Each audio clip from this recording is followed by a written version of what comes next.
आइए साथियों, पुनः आपके बीच एमसीक्यू फॉर्मेट में कुछ महत्वपूर्ण प्रश्नों का कलेक्शन लेके उपस्थित है। तो आइए देखते हैं कुछ प्रश्न है। जैसे पूछा गया है कि स्वराज, स्वदेशी और बहिष्कार, तीन अलग अलग शब्द हैं। स्वराज, स्वदेशी और बहिष्कार का नारा सर्वप्रथम किसने दिया था?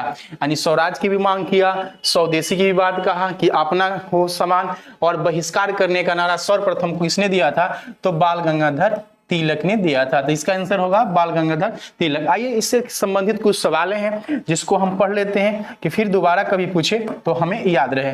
जैसे बाल गंगाधर तिलक से याद रखेंगे कि इनकी दो पत्रिकाएं थी, दो इनकी पत्रिकाएं थी जो प्रमुख पत्रिकाएं थी जिसे आप याद रख सकते हैं आपको। एक था मराठी पत्रिका और एक था केसरी पत्रिका, ठीक है। और केसरी और मराठी में क्या था कि मराठी पत्रिका जो था वो अंग्रेजी भाषा में था, अंग्रेजी भाषा में लिखा हुआ था, जबकि केसरी जो था वो मराठी भाषा में लिखा हुआ था।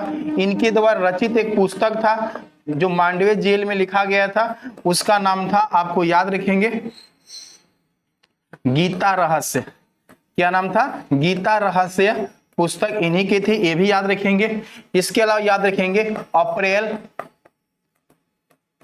1916 ईस्वी में आपको होम रूल आंदोलन शुरू किए थे पुणे से, होम रूल आंदोलन की शुरुआत किए थे आंदोलन। इसके अलावा सवाल पूछेगा कि इनका एक नारा था स्वराज मेरा, स्वराज मेरा जन्मसिद्ध अधिकार है, स्वराज मेरा जन्मसिद्ध अधिकार है और हम इसे लेकर ही रहेंगे। स्वराज मेरा जन्मसिद्ध अधिकार है और हम इसे लेकर रहेंगे, ये नारा इन्हीं का था। ये भी सवाल आप याद रखेंगे। हाँ, इनकी मृत्यु कब हुई थी? मृत्यु बहुत महत्वपूर्ण है। जब भारत में असहयोग आंदोलन की शुरुआत होती है, असहयोग आंदोलन, तो असहयोग आंदोलन की शुरुआत भारत में होती है। आप याद रखेंगे महात्मा गांधी की तरफ शुरू की जाती है 1 अगस्त 1920 को। तो उसी दिन इनकी क्या हो जाती है? मृत्यु हो जाती है। तो 1 अगस्त उनके मृत्यु के बाद आपको एक फंड के लिए तिलक कोष की भी स्थापना की जाती है। ये भी सवाल आपसे पूछ लिया जाता है, ठीक है। अब आइए एक सवाल और भी पूछता है स्वराज से, एक सवाल स्वराज से और भी पूछ सकता है कि स्वराज की शब्द की चर्चा सबसे पहले किसने किया था? तो स्वराज शब्द की बात किया जाए तो पहली बार स्वराज शब्द की बात आपको दयानंद सरस्वती ने किया था। किसने किया था? दयानंद सरस्वती। ये भी सवाल आपसे पूछ सकता है, दयानंद सरस्वती, इन्होंने भी स्वराज की बात कहा था, दयानंद सरस्वती। उसके बाद आपको इंडियन नेशनल कांग्रेस का जो अधिवेशन हुआ था, इंडियन नेशनल कांग्रेस, कलकत्ता अधिवेशन में, कलकत्ता अधिवेशन में भी स्वराज की बात हुई थी। तो पहली बार कांग्रेस के किस अधिवेशन में? तो कलकत्ता अधिवेशन में भी स्वराज की चर्चा की गई थी। उस समय इसके अध्यक्ष थे कौन? इंडियन नेशनल कांग्रेस के अध्यक्ष थे दादा भाई नौरोजी, वहां पर भी बात कही गई थी। फिर जाके ये कब की बात है? तो 1906 में हुआ था कलकत्ता में कांग्रेस का अधिवेशन, ये भी याद रखेंगे डेट। उसके बाद इंडियन नेशनल कांग्रेस का अधिवेशन जब 1929 में हुआ था लाहौर में। कहां हुआ था? लाहौर में, जिसके अध्यक्ष थे जवाहरलाल नेहरू। इन्होंने उस समय पूर्ण स्वराज की मांग किया था। क्या किया था? पूर्ण स्वराज की मांग किया था, ठीक है। और इन्होंने अनाउंसमेंट किया था कि आने वाले अगले साल यानी 26 जनवरी 1930 से प्रति वर्ष हम लोग क्या मनाएंगे? स्वतंत्रता दिवस यानी स्वाधीनता दिवस मनाएंगे। ये बात किसने कहा था? जवाहरलाल नेहरू ने। ये 1929 में इंडियन नेशनल कांग्रेस का अधिवेशन जो लाहौर में हुआ था रावी नदी के तट पर, वहीं पर इन्होंने पूर्ण स्वराज की मांग किया था। कहा था अब डोमिनियन नहीं चाहिए, हमको टोटली चाहिए, यानी पूर्ण स्वराज की मांग इन्होंने किया था। ये भी याद रखेंगे। स्वराज शब्द पहली बार दयानंद सरस्वती इंडियन नेशनल कांग्रेस के किस अधिवेशन में बात कही गई थी? तो ये भी याद रखेंगे, कलकत्ता अधिवेशन में किया गया था 1906 में। अध्यक्ष कौन थे? दादा भाई नौरोजी थे। पूर्ण स्वराज की मांग कब की गई? तो 1929 में किया गया। ये भी आप याद रख सकते हैं, लाहौर में। और ये इनके संबंधित क्वेश्चन था। और अरविंद घोष को याद रखेंगे, अरविंद घोष, बाल गंगाधर तिलक हो या लाला लाजपत राय हो, बिपिन चंद्र पाल हो, ये सब गरम दल के नेता थे, ठीक है। ये भी आप याद रख सकते हैं। आइए देखते हैं अगला सवाल। देखिए अगला सवाल जो पूछता है, निम्न में से कौन भारतीय क्रांति की मां कही जाती है? किन्हें भारतीय क्रांति का मां कहते हैं हम लोग?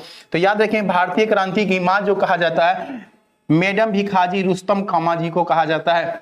इन्होंने खासकर यूरोप यूरोप और अमेरिका में भारतीय स्वतंत्रता के लिए आंदोलन किया था। यूरोप और अमेरिका में इन्होंने किया था। और एक सवाल ये भी पूछ देता है कि 22 अगस्त 1907 को इन्होंने 22 अगस्त 1907 को स्टुटगार्ट जर्मनी में, स्टुटगार्ट कहाँ है, जर्मनी में इन्होंने तिरंगा झंडा फहराया था। क्योंकि जर्मनी में क्या हो रहा था, तो याद रखेंगे अंतर्राष्ट्रीय कांग्रेस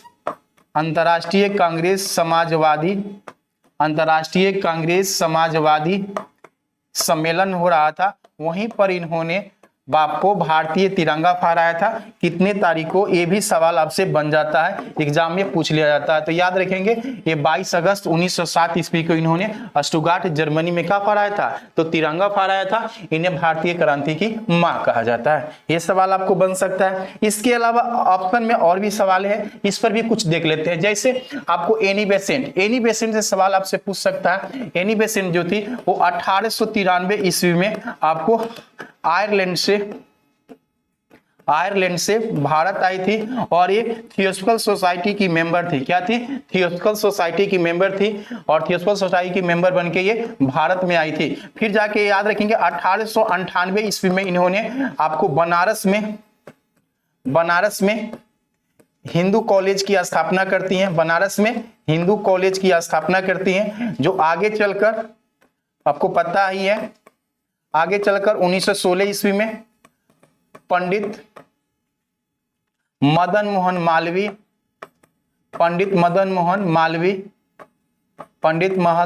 मालवीय के सहयोग से इसे आगे चलकर 1916 में क्या बना दिया गया, बनारस हिंदू विश्वविद्यालय बना दिया गया। इन्हीं के द्वारा स्थापित जो बनारस हिंदू कॉलेज था। ये भी सवाल याद रखेंगे। इसके अलावा एनी बेसेंट से एक सवाल और भी आपसे पूछ सकता है। एक सवाल तो ये भी पूछ सकता है कि इंडियन नेशनल कांग्रेस की प्रथम महिला अध्यक्ष, इंडियन नेशनल कांग्रेस की प्रथम महिला अध्यक्ष आपसे सवाल पूछ दे, महिला अध्यक्ष तो वो कौन थी, एनी बेसेंट थी। अब देख सवाल और भी बनेगा, ये कब बनी थी, तो ये वर्ष पूछेगा तो 1917 में बनी थी। कहां पे बनी थी, तो याद रखेंगे कलकत्ता में। कहां, कलकत्ता में। एक सवाल और भी है कि एनी बेसेंट जिस तरह आपको बाल गंगाधर तिलक होम रूल आंदोलन शुरू किए थे, यानी अपने शासन की मांग कर रहे थे, उसी तरह एनी बेसेंट भी आपको सितंबर महीने में, उन्होंने अप्रैल महीना में शुरू किया था। इन्होंने सितंबर 1916 में इन्होंने कौन सा आंदोलन चलाया था, तो इन्होंने भी होम रूल आंदोलन की शुरुआत किया था। कहां से, मद्रास से। और इनका प्रभाव पूरे देश में था। कहां से शुरू की थी, मद्रास से। क्या, होम रूल आंदोलन। तो ये भी याद रखेंगे, होम रूल आंदोलन। तो होम रूल आंदोलन इन्हीं के द्वारा शुरू किया गया था, आपको मद्रास के आसपास के क्षेत्रों से। लेकिन इसका प्रभाव जो था वो पूरे देश में देखने को मिला। इनकी कुछ पुस्तकें हैं, वो भी याद रख सकते हैं। जैसे इनकी पुस्तक है कॉमनवेल्थ, क्या है, कॉमनवेल्थ है। और न्यू इंडिया, क्या है, न्यू इंडिया। ये इनकी क्या है, पुस्तक है। ये भी याद रखेंगे। शायद इतना अगर पढ़ लेते अच्छे से तो फिर आपको एग्जाम में जब भी पूछेगा तो आप बना सकते हैं। ठीक है, और भी याद रखेंगे। सरोजिनी नायडू से सवाल पूछेगा, इन्हें नाइटिंगेल ऑफ इंडिया के नाम से जानते हैं। ठीक है, तो नाइटिंगेल ऑफ इंडिया इन्हीं को कहा जाता है। और इनसे एक सवाल आपसे पूछ दिया जाएगा कि इंडियन नेशनल कांग्रेस की प्रथम भारतीय महिला अध्यक्ष कौन थी, प्रथम भारतीय महिला अध्यक्ष। तो प्रथम भारतीय महिला अध्यक्ष जो थी वो सरोजिनी नायडू थी। एक कब बनी थी, तो 1925 में बनी थी। कहां पे, तो कानपुर में। कहां, कानपुर में कांग्रेस की इन्होंने अध्यक्षता किया था 1925 में। और आपको उत्तर प्रदेश की पहली गवर्नर बनी थी, उत्तर प्रदेश की पहली गवर्नर बनी थी ये सरोजिनी नायडू। और नाइटिंगेल ऑफ इंडिया, या इन्हें भारत का बुलबुल भी कहा जाता है। इन्हें क्या कहा जाता है, भारत का बुलबुल। ये भी याद रखेंगे, भारत की बुलबुल किन्हें कहा जाता है, तो इन्हीं को कहा जाता है भारत की बुलबुल। ये भी सवाल पूछता है, या नाइटिंगेल ऑफ इंडिया भी सवाल आपसे पूछ लिया जाता है। तो ये सब एक्सप्लेन है, इसे अच्छे से देखेंगे, एक दो बार याद हो जाएगा। आइए देखते हैं अगले सवाल की ओर। अगला सवाल जो है, इसको क्या करना है कि इसको मिलान करना है। मिलान करिएगा, अगर आपको याद होगा तो अच्छे से याद करिए। औरंगजेब जब सत्ता में था तो औरंगजेब के समय ही आपको मराठा का उदय हो गया।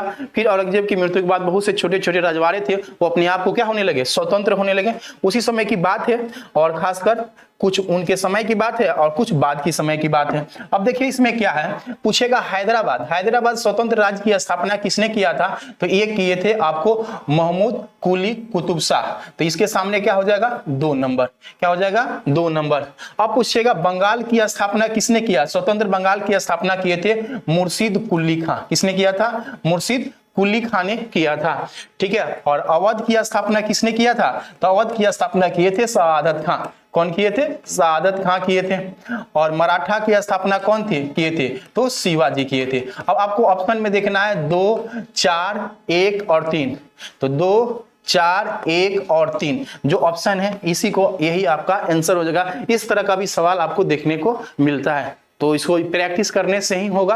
आप प्रैक्टिस करिए, बनाइए 1-2 बार, और इस तरह के क्वेश्चन आपको हमेशा आपको देखने में। इसी तरह बहमनी साम्राज्य का है, विजयनगर साम्राज्य का, उसमें भी इसी तरह का मिलान करके क्वेश्चन आपको प्रीवियस एग्जामों में पूछा हुआ है। आइए देखते हैं अगला सवाल है।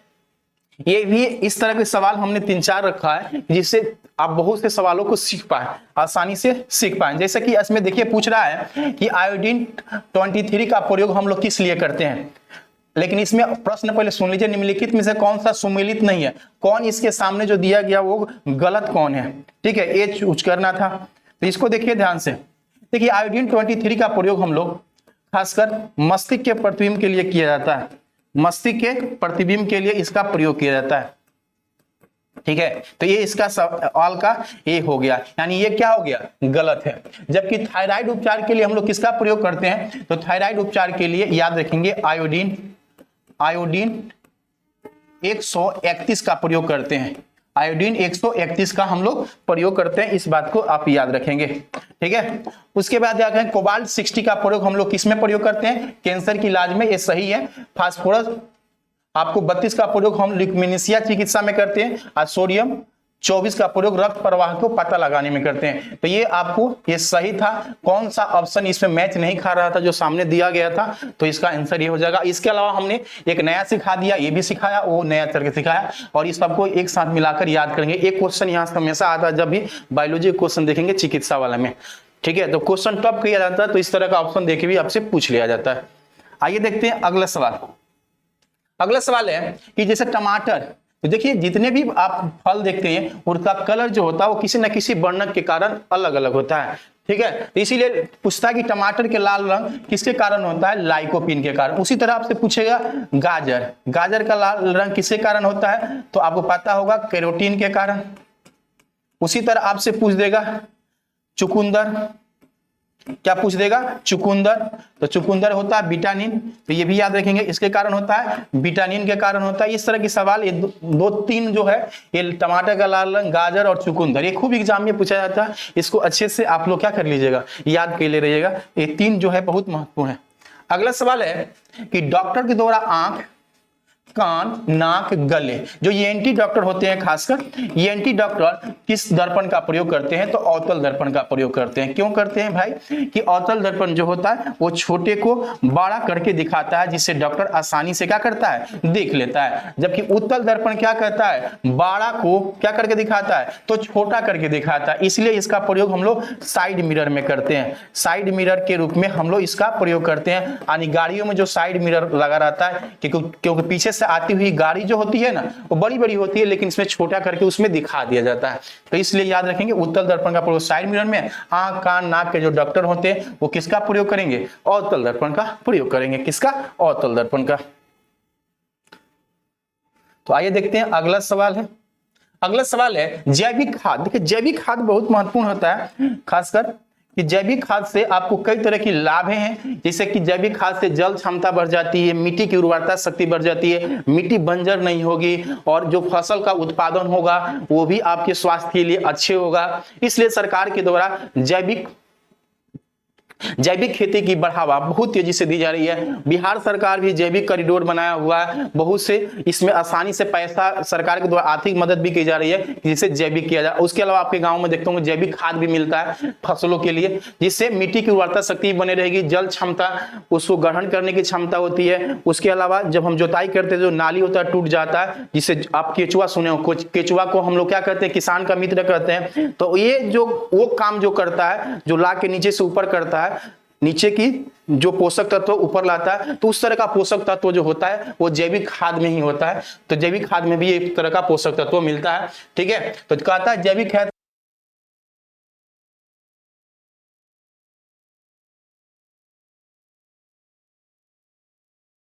केचुआ करता है, आपको पता होगा केचुआ को हम लोग क्या कहते हैं, किसान का मित्र भी कहते हैं।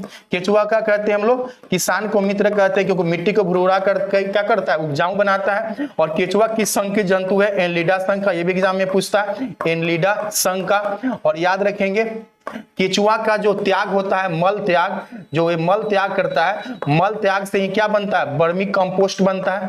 मल त्याग से क्या बनता है, तो वर्मी कंपोस्ट बनता है। और वर्मी कंपोस्ट क्या है, यही एक प्रकार के का है, खाद है, जो आपको मिलता है जैविक खाद के रूप में भी मिलता है। तो वर्मी कंपोस्ट इसी से बनता है, उसके मल त्याग करता है, यानी जो लेटिंग कर देता है उससे बनता है। ठीक है, इससे मित्र जीवाणु की संख्या में क्या होती है, और इसी तरह की जो बैक्टीरिया है जो खासकर फसलों के लिए लाभदायक होते हैं, उसका भी क्या होता है, नए नए बैक्टीरिया बनते हैं। तो इसलिए इसका ऑप्शन क्या हो जाएगा, डी। अब एक सवाल पूछता है कि भारत में जैविक खेती करने वाला पहला राज्य कौन है। तो भारत में जैविक खेती करने वाला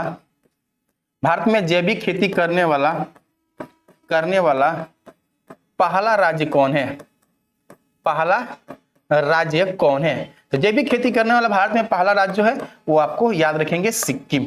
क्या है, सिक्किम याद रखेंगे। ठीक है, तो ये सवाल आपका बन जाता है जैविक खाद से और जैविक खेती किया जाता है, जो आपको जो आज की जो हम लोग ज्यादा कीटनाशक उर्वरक का प्रयोग ज्यादा करते हैं अलग तरह का, जिससे स्वास्थ्य के लिए भी क्या है, हानिकारक है।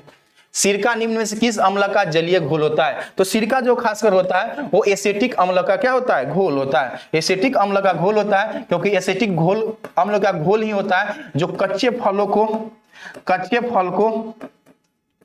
को पकाने का काम करता है। कच्चे फल को पकाने का काम करता है, क्या करता है, कच्चे फल को पकाने का काम करता है। ये घोल होता है, आजकल केला देखते हैं हरा केला रहता है, फिर उसमें इसी घोल में डुबा के बाहर निकाल देते हैं। यहाँ पहले हम लोग एसिटिक अम्लों को वाला जो सॉलिड पार्ट रहता था उसमें रख के और बाहर से बोरी से ढक के उसमें क्या करते, पानी का छिड़काव भी करते थे। तो कच्चे फल पकाने के लिए किसका प्रयोग करते हैं, एसिटिक अम्ल। और ये सिरका का ही का है, जलीय घोल है। अब साइट्रिक अम्ल जो होता है ये कहां पर पाया जाता है, तो साइट्रिक अम्ल जो होता है वो नींबू जैसे है, यानी खट्टा, नींबू हो गया, खासकर आंवला हो गया जो खट्टा लगता है उसमें साइट्रिक एसिड का। लेकिन टार्टेरिक अम्ल जो होता है खासकर अंगूर में, यानी कच्चा अंगूर हो पक्का ना हो उसमें, या इमली, क्या होता है, इमली। तो इमली में एक कौन सा अम्ल पाया जाता है, तो टार्टेरिक अम्ल पाया जाता है। अब ये ऑक्जेलिक अम्ल कहां पाया जाता है, तो याद रखेंगे ये टमाटर में।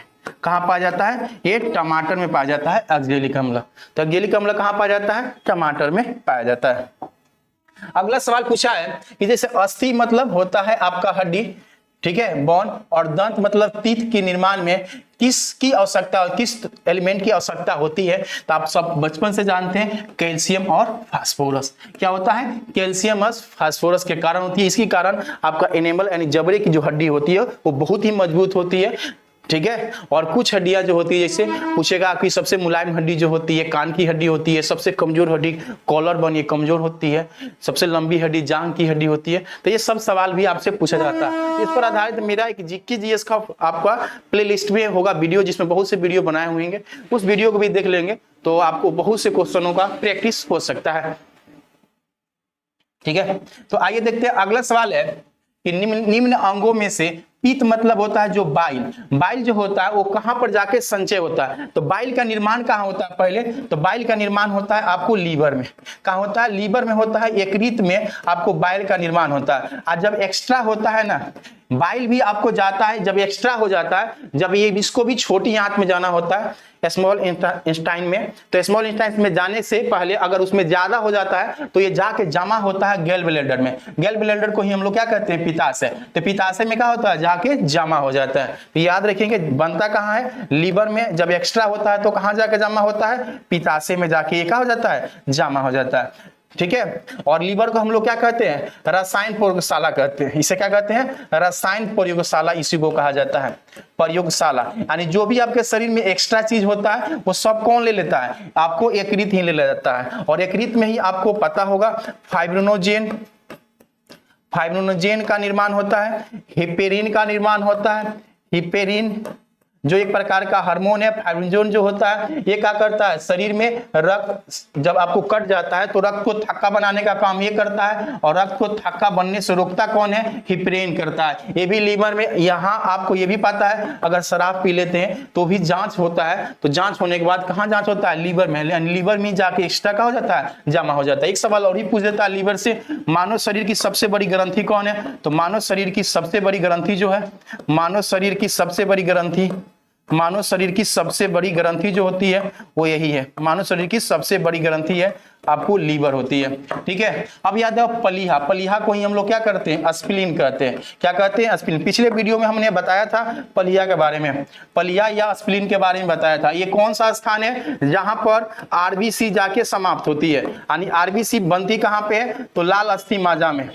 कहाँ निर्माण होता है, लाल अस्थि माजा में होता है। और लाल अस्थि माजा के बाद इसका जीवन काल आरबीसी का क्या होता है, 120 दिन का होता है। और 120 दिन के बाद जब ये खराब हो जाता है, यानी तो ये कहां जाके जमा होता है, तो स्प्लीन में। कहां जमा होता है, स्प्लीन में जमा होता है। पलीहा, स्प्लीन यानी पलीहा में जाके क्या होता है, जमा होता है। और इसी को हम लोग क्या कहते हैं, आरबीसी की शमशान घाट कहते हैं। यानी जहां पर जाके आरबीसी का शमशान घाट कह सकते हैं, कब्रिस्तान भी कह सकते हैं, या हम इसे आपातकालीन ब्लड बैंक भी कह सकते हैं। क्या कह सकते हैं, आपातकालीन ब्लड बैंक। किसे कहते हैं, स्प्लीन और या पलीहा को कहते हैं। इसे तिल्ली भी कहते हैं। क्या कहते हैं, तिल्ली भी कहते हैं। ठीक है, ये भी याद रख सकते हैं। और आरबीसी का निर्माण जब बच्चा रहता है तो माँ के घर में यकृत के मेजोडोन कोशिका से होती है। ऐसा नहीं है कि सब जाके स्प्लीन में ही जमा होता है, कुछ लीवर में भी जाके जमा होता है। और निर्माण कुछ ब्लड जो होता है वो लीवर में भी निर्माण होता है जिससे बच्चा रहता है। तो ठीक है। अग्नाशय, अग्नाशय का मतलब होता है पैनक्रियाज। पैनक्रियाज क्या, एक मिश्रित ग्रंथि है। तो हमारे शरीर की सबसे बड़ी मिश्रित ग्रंथि कौन है, तो याद रखेंगे पैनक्रियाज। क्या है, पैनक्रियाज सबसे मिश्रित ग्रंथि है। इससे यहां से भी कई तरह की जूसें निकलती है। आगे जब आएगा क्वेश्चन तो फिर इस पर भी हम चर्चा करेंगे। ठीक है। तो इस तरह हमने कुछ प्रश्न था और इस प्रश्नों पर अच्छे से एनालिसिस करने का प्रयास किया। और सच में वीडियो आपको अच्छे लगता हो तो कमेंट करके जरूर बताइएगा कि फिर हम कंटिन्यू इससे वीडियो आपके साथ लाते रहें। ठीक है। तो फिर मिलते हैं अगले वीडियो के पास, फिर मिलते हैं अगले वीडियो के साथ।